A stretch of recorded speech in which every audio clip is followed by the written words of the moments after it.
You are now entering Clearview, Illinois. The name of this story is Midnight Commemorants. The moon was full, and the clock was dangerously close to 12. There was a dark procession of vehicles congregated in the heart of Vale Cemetery. As far as cemeteries went, it was newer than most and immaculate. Unlike other graveyards in Clearview, this was the only one that didn't close when the sun went down. The grounds were heavily patrolled, but none could make that claim for the mausoleum underneath. It was open and accessible to all at any time of day or night. There stood a grand door with no handle and no key that could be opened by those that had key cards. When the door opened, it irked with a wicked sense of finality, as if this was where the dead rested and was not to be considered a place for the living. It was unnaturally clean and sterile, with halls that felt as if they could go on for all eternity. The mausoleum was maze-like and said to span the entirety of the cemetery. While it was perfectly designed as a grid, one could find themselves easily lost with an unfortunate wrong turn. Even when it wasn't the dead of night, there was no staff to be found, just the insinuation that there was order in this place. Black orbital cameras followed you around like the creepy eyes of a painting in a haunted house. It was unclear who was watching and who would even come if the need arose. It was as quiet as a tomb. The only sounds one might hear were the clacking of one's own feet. Monty held tight to his map, which outlined the turns he needed to take to make his appointment. He checked the window of his phone and realized it was nearly 6 minutes till midnight, and it was made abundantly clear he was not to be late. The crypt was so devoid of sound that the swishing of his own pants startled him. He stopped moving altogether. He swore he heard steps that weren't his. The footfalls came closer and closer until there was no doubt he was not alone.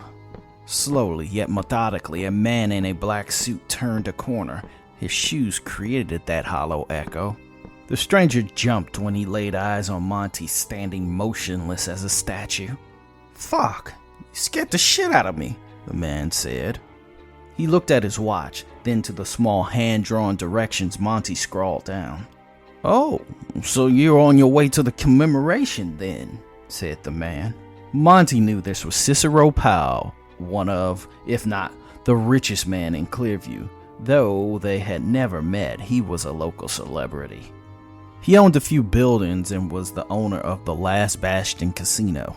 Monty, on the other hand, was just a small-time up-and-comer in the business scene who had yet to make a ripple in the pond.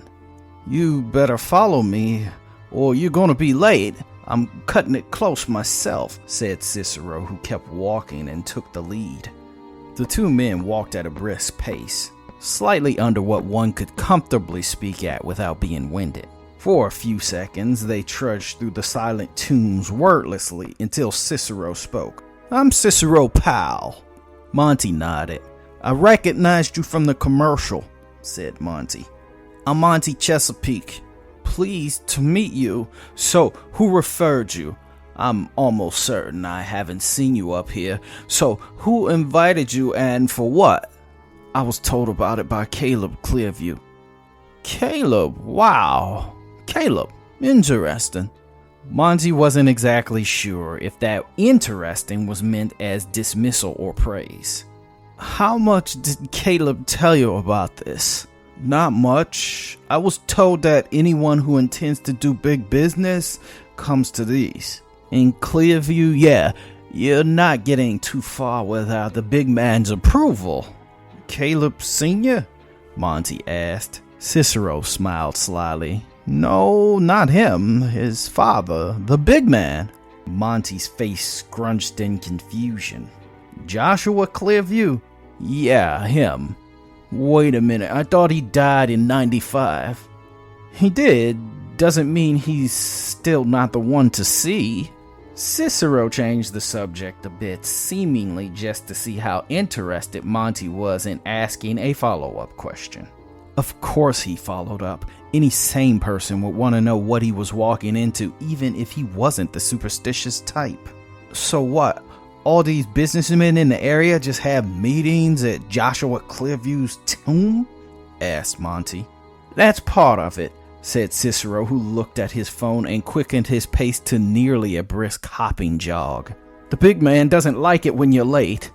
Monty followed, but grew more nervous every time Cicero dribbled a new piece of information. So is this guy dead or alive? Asked Monty. Dead, definitely.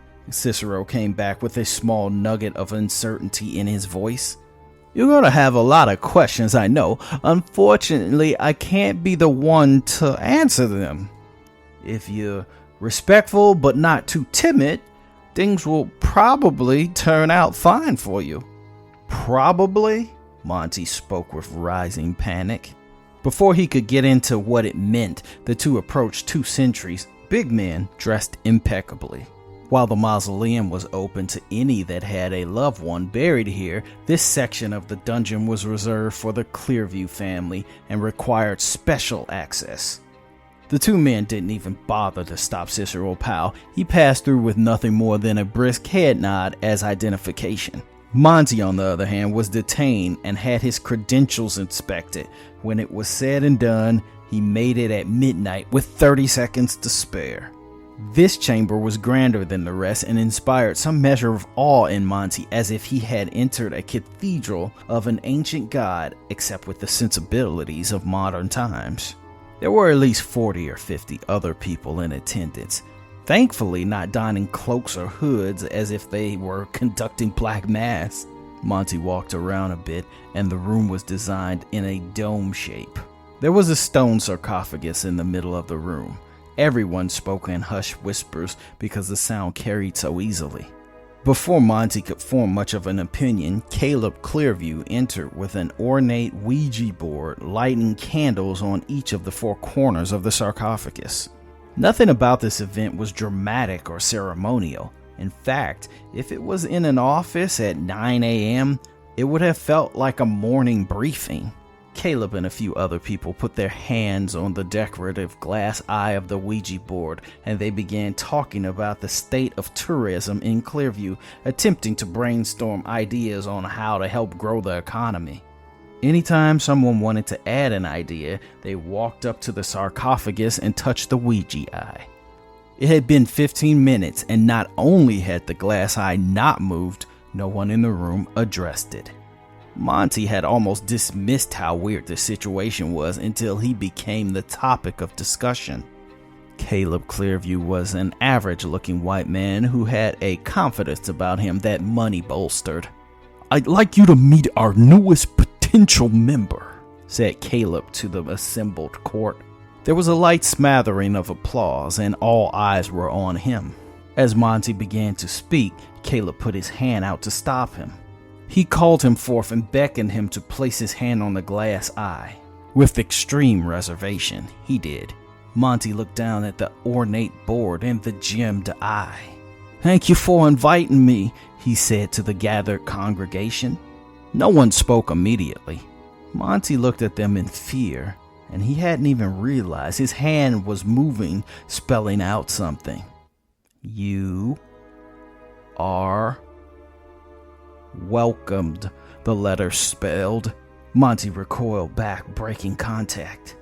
He hadn't moved the thing. Caleb smiled, and even a few of the assembled court chuckled. Caleb extended his hand to pull Monty back to the board.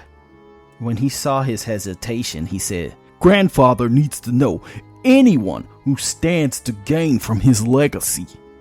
Monty didn't quite know what that meant, but he heard rumors that the Clearview family had been at the center of everything that happened in town since its inception.